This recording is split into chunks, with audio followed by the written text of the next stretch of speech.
So welcome to this workshop on what is my true voice. And we're going to be working with the poetry of Kathleen Raine. Hi Mary. And Kathleen Raine was, oops, I've got a spider on my arm. Hang on a second.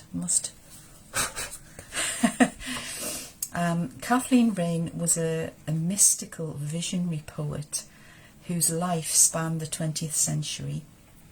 I think she died in the 1980s or 90s or maybe the early 2000s.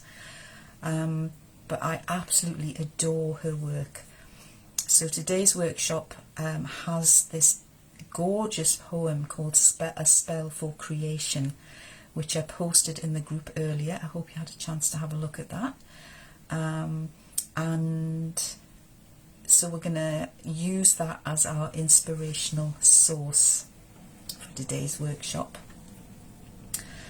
And just to say first of all something about spells and where they come from. So we are going to be starting to create a spell today. So that's exciting, isn't it? So a spell is a command. Okay, so it is a piece of poetry or a song or a chant that commands a change of some kind. It also implies that the speaker has some kind of magical authority. So if we turn back time and go back to a time before most of the population could write, most people could not write or read, and poetry was passed orally in the community. And of course the keepers of language tended to be priests, the religious orders, who, you know, kept the secrets of the written language locked away in their beautiful illuminated manuscripts. But most of the population communicated orally through song and through ceremony, ritual and gathering. And of course the wisdom was kept by women. The earth wisdom was kept by women.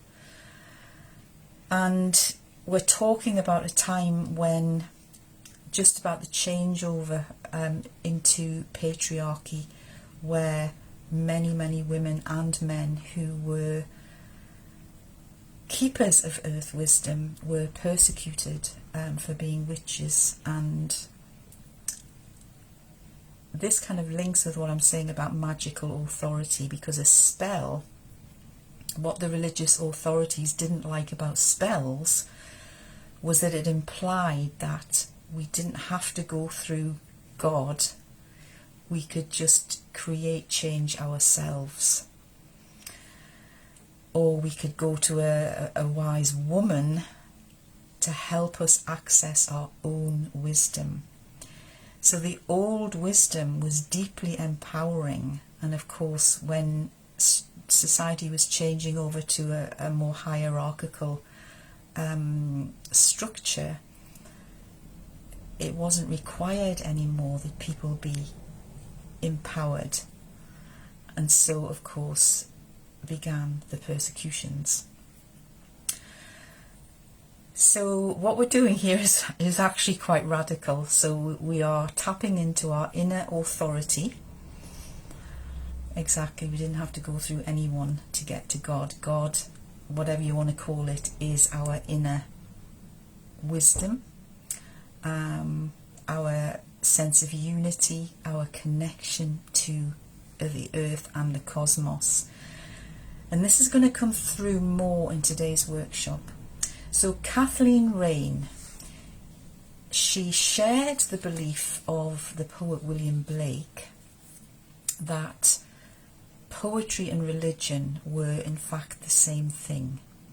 So what I mean by that is that imagination is the route to the divine, or if you prefer, to transcendence, to the transcendence of the small self, to the larger self, that sense of connection to the universe and to all. So this is when the sense of separation disappears and we discover our true nature, which is where our true voice really comes from. So our true voice is in fact coming from a very, very deep, mysterious place.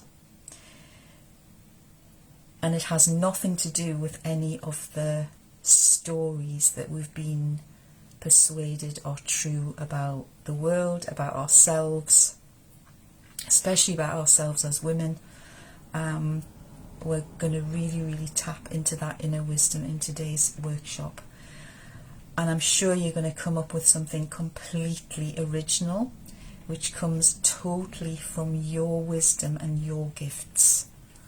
And that is the magic of poetry.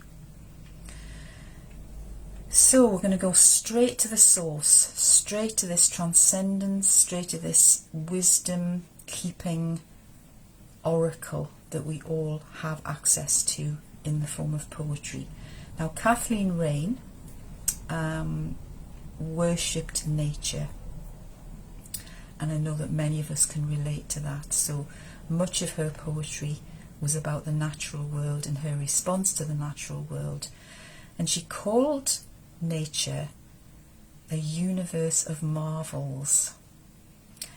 And she believed, and I agree with her, that we as humans are at the centre of the universe, and we ourselves are one of those marvels.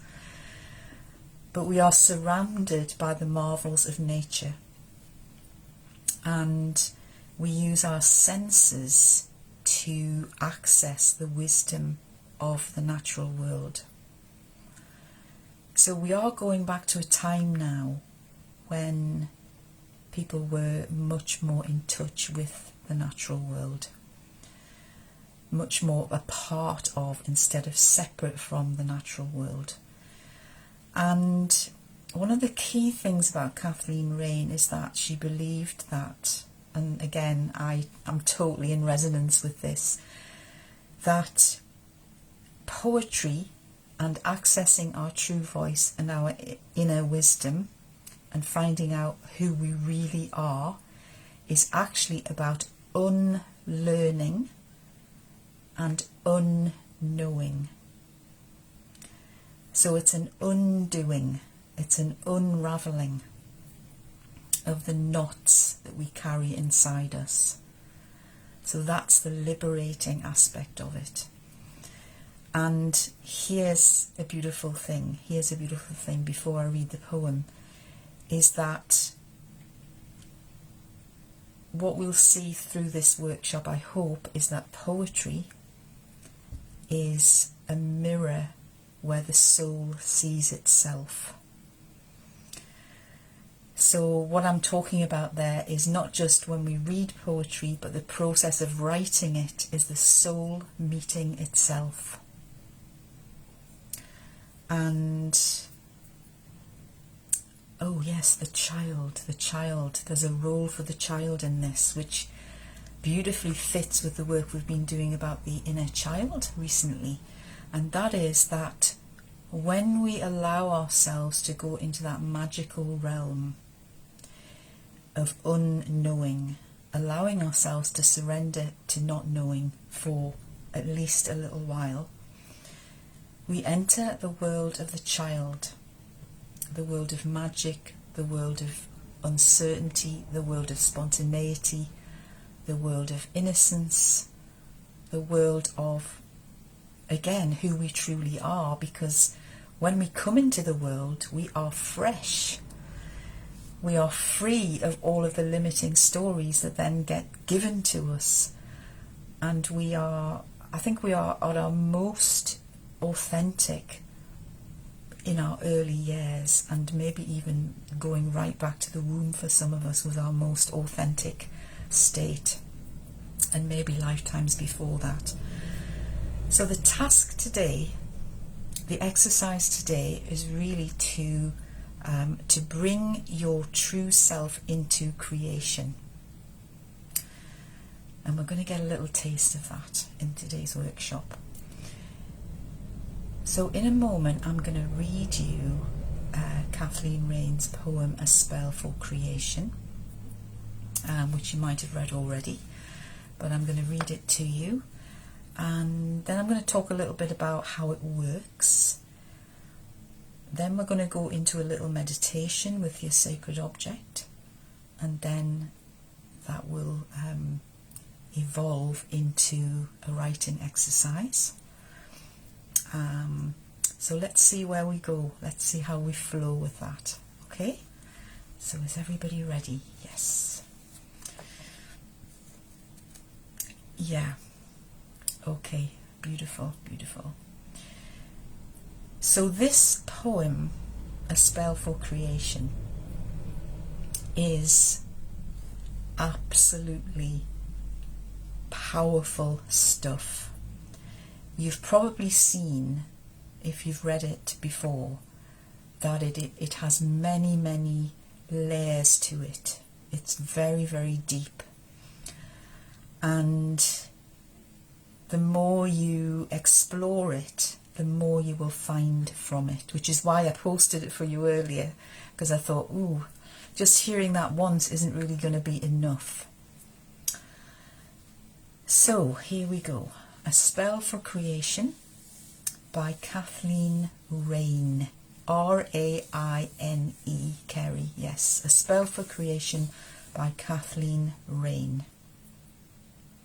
And you'll find a copy, a link in the group to a website where I think there's a bit of a chat about it as well in there. But don't take too much notice of what those people are saying. Just make up your own mind. Okay, so here we go. A Spell for Creation. Within the flower there lies a seed. Within the seed there springs a tree. Within the tree there spreads a wood. In the wood there burns a fire, and in the fire there melts a stone. Within the stone a ring of iron. Within the ring there lies an O. Within the O there looks an eye. In the eye there swims a sea. And in the sea reflected sky, and in the sky there shines the sun. Within the sun a bird of gold. Within the bird there beats a heart, and from the heart there flows a song, and in the song there sings a word. In the word there speaks a world of joy, a world of grief.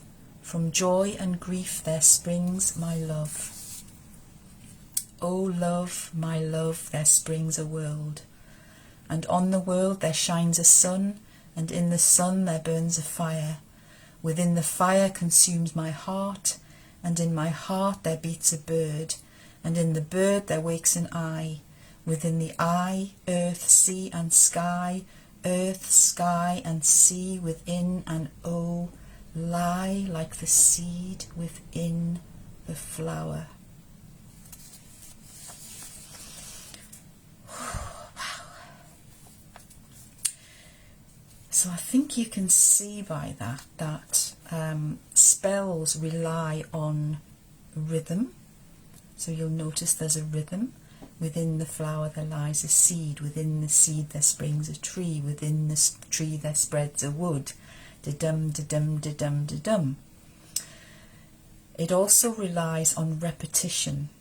So in this one we have within, the word within repeated, which is perfect for our purposes here, because we're going to be going within to allow something to speak through us.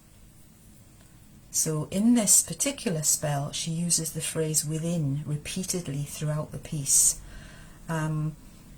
And also there are recurring themes. So we have world recurring, we have the O, which for me is the symbol of unity, the O, the flower, the sun, the fire, and eye, and sky, and heart. And another key feature of the spell, I'll talk about this particular one in a moment, is that, you know, we don't need to know what kind of seed.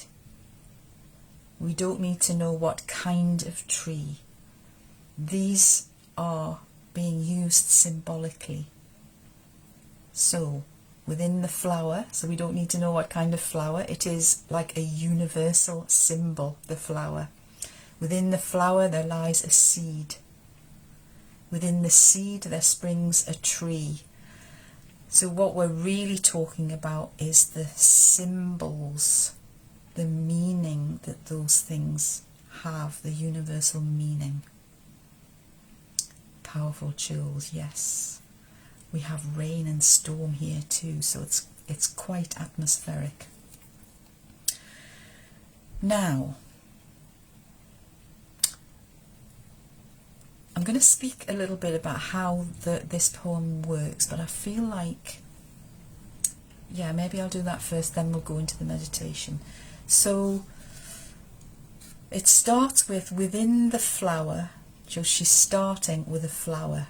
So it's important that we think about our starting point. Within the flower, so we start with the flower, there lies a seed. So when she tunes into the flower, what she sees within it is a seed. And that's the first line of the poem. Within the flower there lies a seed. So then you take the last element of the first line and use that as the start of your next line. Within the seed there springs a tree. And then the tree becomes the starting point, or the seed if you like, of the third line. Within the tree there spreads a wood. Now the other magical thing about this poem is that it is 9 verses, 9 stanzas, and each stanza or verse is 3 lines long. So it is really, really powerfully magical, with 3 the number of the goddess, number 9 the number of the goddess, 333, which is 9. So it's perfectly structured, and when we come to the exercise in a moment, you will find that when you start writing in this way, something else takes over. And that something else that's going to take over is actually your true self, your true voice. Okay, so let's just see. Let's just experience this, because we can talk about this till the cows come home. But the most important thing is that you experience it. This is about experiencing. So probably too much talking already. So what I'm going to ask you to do now, let's get practical. So let me ask you to take in your hand your sacred object. So your chosen sacred object. So mine is this beautiful stone, which again I showed you earlier. I was being very mysterious this morning, wasn't I? Yes, I was in the mood for a bit of mystery, because mystery is the portal to what's really real. So this stone, so we think we know, you know, our rational, scientific, enlightenment mind thinks it knows what reality is, but actually we've lost the ancient wisdom, and we don't know, we've forgotten. So what we're going through now is a process of remembering the truth of reality, and remembering the reality of who we are. So here is this stone.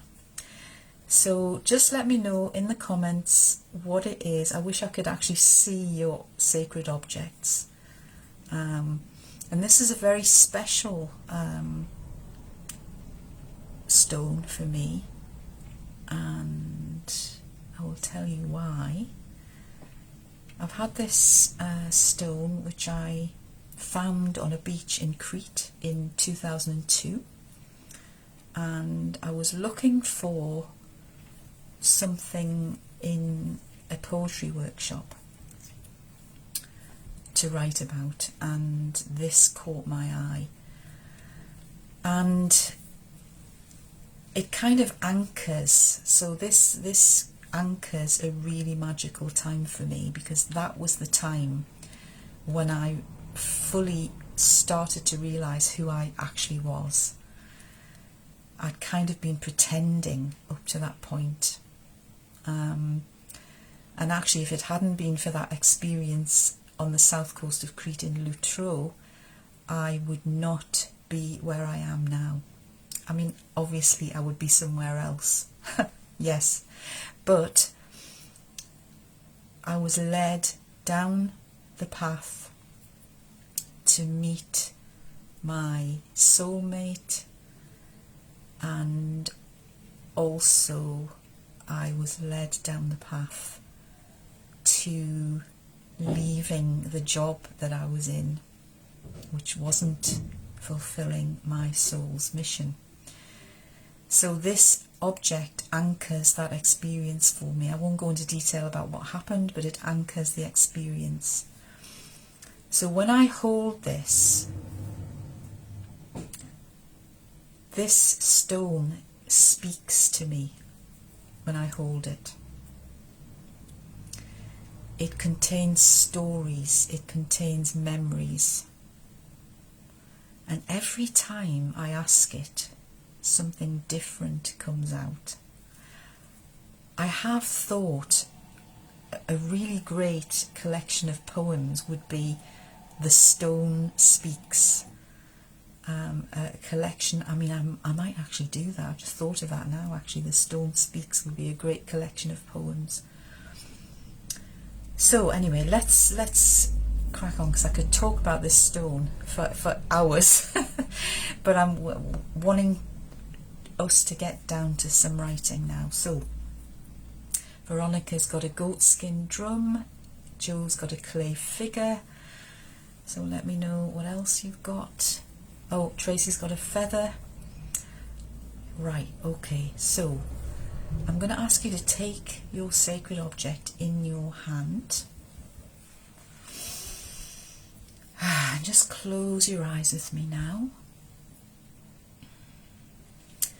And just relax your body, come into your body. Taking a nice deep breath in through your nose, out through your mouth, landing in the moment. And just begin by feeling your object, just holding it in your hand, however it wants to be held. Maybe turning it around, stroking it, feeling its shape, feeling its lightness or heaviness, exploring its texture with your fingers, holding it in your hand, feeling its shape. Notice how you feel as you hold it. Then bringing it to your face, just touching your face with the object, noticing any sensations that arise, bringing it to your lips, noticing how that feels, smelling it if it has a smell, listening to it if it has a sound.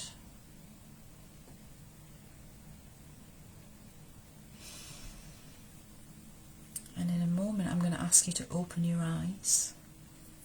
So opening your eyes now, I just want you to gaze at the object. So just gazing at the object, just allow yourself now to disappear and to become one with your object. So becoming one with this feather or stone, figure, drum, whatever it is, crystal, becoming one with it now, just allowing it to speak. Allowing it to speak. And what I'm going to ask you is to meditate on this question. What is within this? What is within this? And when you're ready, I would like you to take your pen and write, within the whatever it is, there lies a. So for example, I when I did this earlier, I came up with, within the stone there lies a memory. Within the stone there lies a memory. So I'm just going to give you a minute or two, hi Terry, a minute or two just to tune in, really tune in, using all of your senses, especially now the sense of sight, tuning into your beautiful object and completing that sentence and write it down. So within the there lies a. Okay, so let me know if you have any questions in the chat box. If not, I will leave you to do that now. And when you've done it, if you would like to share it, that would be amazing, so I can see when you're ready to move on. So what we're really doing there is completing our first line. And mine is, within the stone there lies a memory. Okay, so I'm just going to give you a little bit of time to do that. So Terry, who's just joined us, we're just doing a bit of writing about an object. You have missed a good half hour, so you might want to come back and watch it from the beginning, or please stay as well, that's fine. So let me know when you're finished, and let me know when you're finished by writing your line in the chat box, and I'm going to read them all out. Within the fossil there lies a life, beautiful. Within the figure lies a story, gorgeous.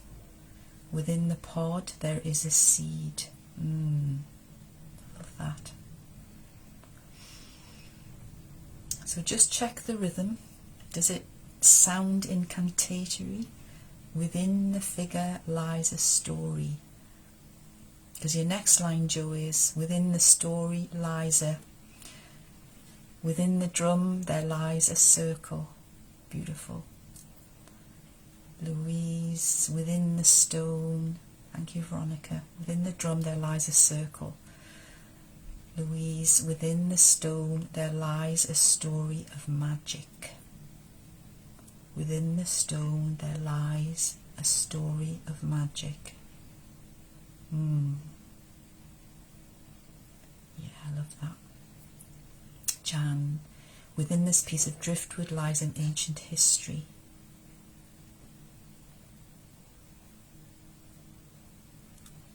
Tracy is, I wonder if that could be a bit shorter, Jan, maybe. Within this wood there lies a story. I don't know.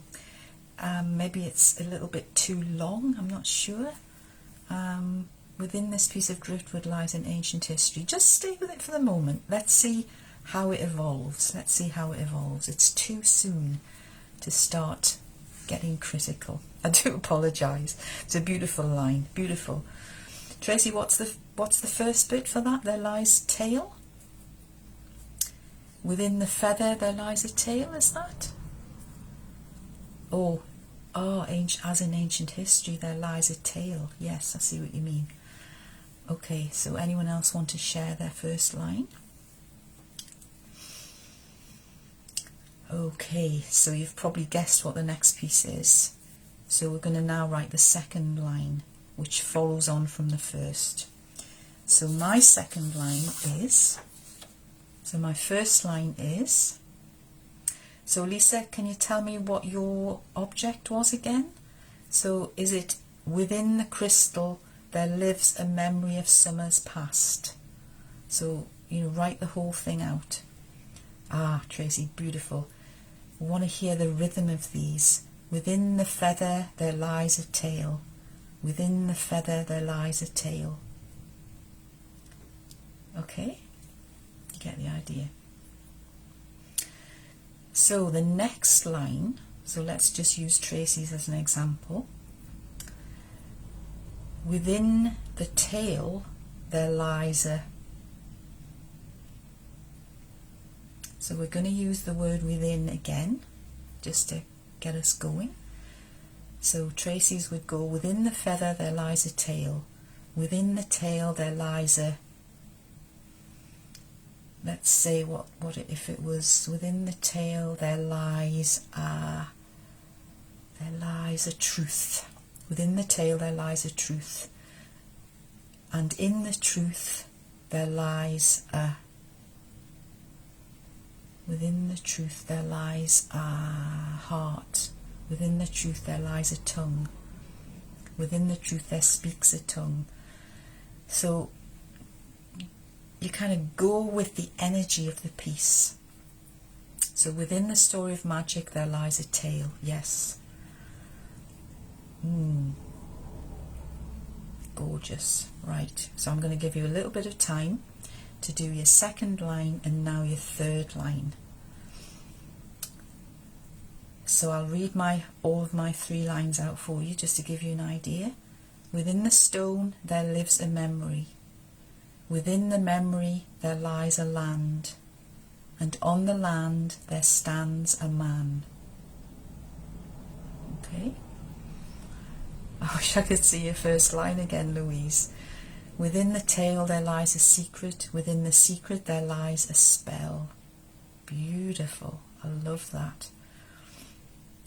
Tracy, within the truth lies freedom. Yeah. So just check. Just give yourself a little check to see that there's a rhythm. It's really important that there's a rhythm. So listen. I'll read Kathleen Raine's first verse again. Within the flower there lies a seed. Within the seed there springs a tree. Within the tree there spreads a wood. And mine? Within the stone there lives a memory. Within the memory there lies a land. And on the land there stands a man. Da-dum, da-dum, da-dum, da-dum. Da-dum, da-dum, da-dum, da-dum. So the reason that rhythm is really important in a spell is because you get your whole body and your voice comes into the energy of it. Imagine we're all standing around a fire with Veronica's drum, drumming out the rhythm. Yes, something like that, yes. Within the spell there lies a memory. Joe, within the story there lies a song, and in the song there lies a truth. Within the summer there lies a storm. Yes, you're getting it. I'm so excited. Gorgeous. Gorgeous, gorgeous, gorgeous. Do you know, I'm going to ask you, when we're finished this, it would be amazing if you would come live into the group and read it out.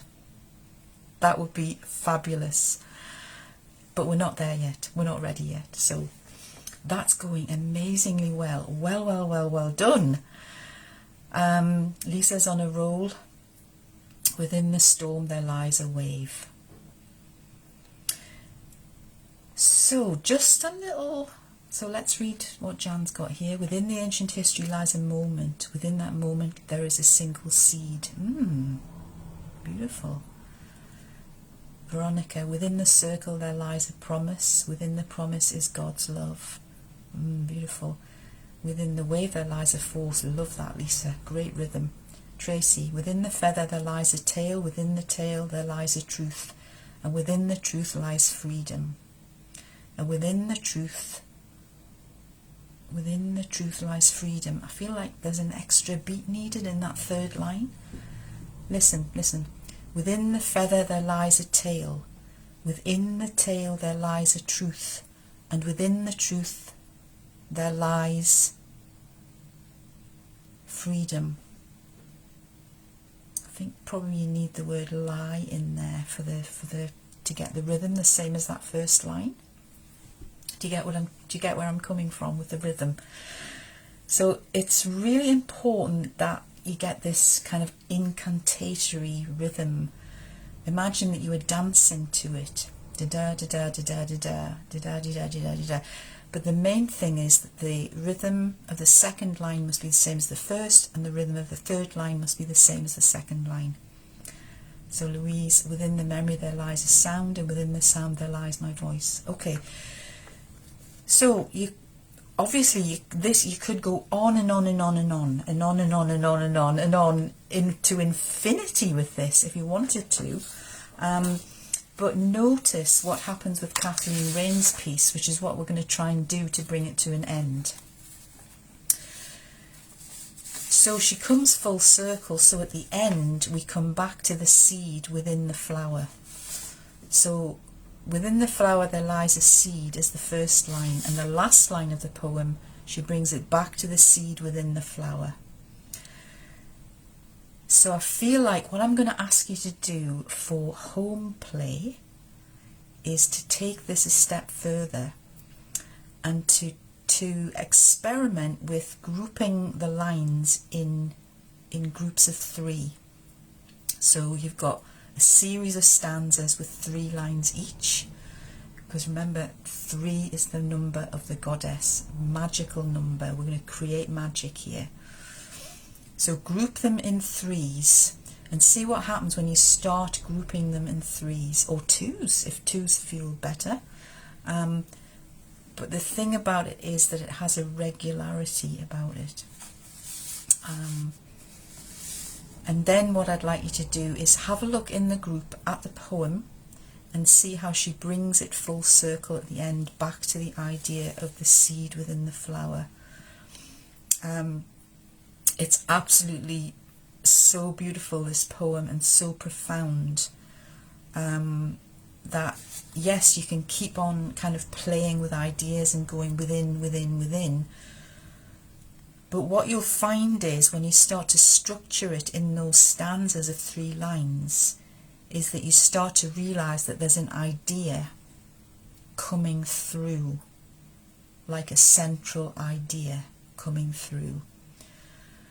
And that's going to help you to finish it off, because we don't want you doing this for the rest of the week.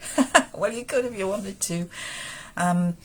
But you know, you could go on and on and on, and it's fun, but we need to kind of bring a poem to a satisfying conclusion, you know, that makes people feel like they're complete.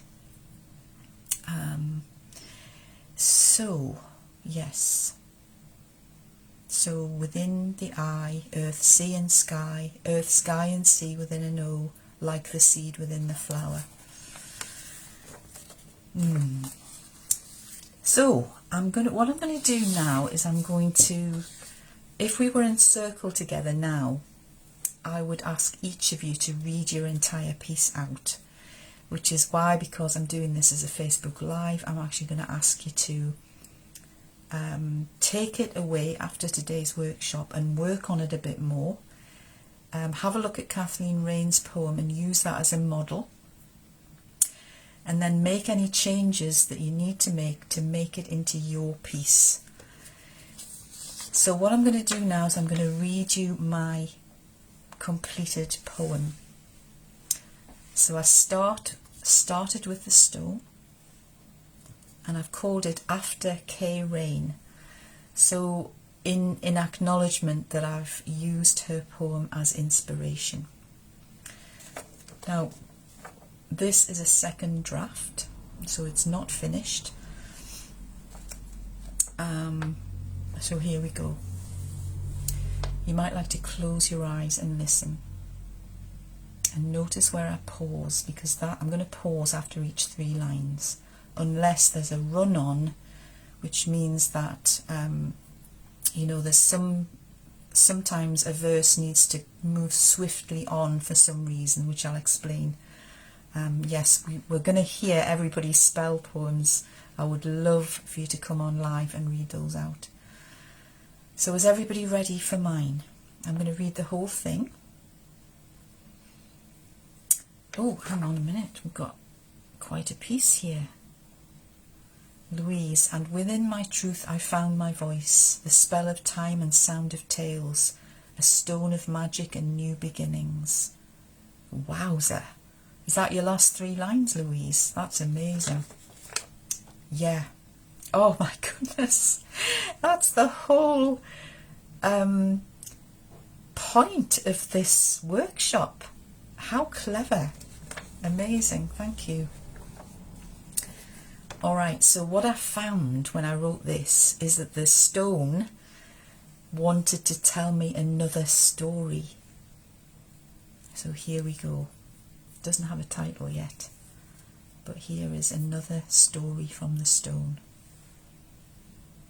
Okay. Within the stone there lives a memory. Within the memory there lies a land, and on the land there stands a man. Within the man there burns a heart, and in the heart there beats a love, and in the love there is a breath. Within the breath there breathes a world, within the world there flows a time, and in that time there sleeps the sea, and in the sea there is a rock, and in the rock there is a stone, and in the stone there lives a memory of a man, and a heart, and a love, and a world where we and the sea lie sleeping and breathing.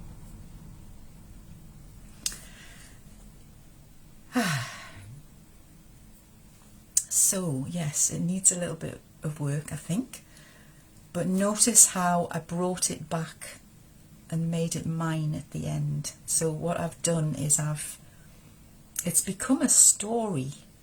It's become a story. But because this is called Spell for Creation, and of course when people wrote spells originally, you could have spells for anything. You know, you could have spell to banish a pimple, spell for an easy childbirth, spell for a good harvest, you know, anything. But this is called a spell for creation after Kathleen Raine. So what we're really been doing here is bringing our true voice into creation. So this is our true voice. So this is my story. This is a story of a man and a woman who met by the sea and who sleep by the sea. And I feel like he's yearning for her. She's left him, or he's waiting for her to return, and he's there with his love and the sound of the sea and the breathing, and he can feel the love across the distance. But really, you should let the poem speak for itself. So your next challenge, I hope you've enjoyed that. Your next challenge is to share your finished spell in the group, and I would love if you would come on live and read it, because then we can hear the rhythm. Veronica, you can come on with your drum and read it. That would be amazing. So yeah, so please come on and read your poems.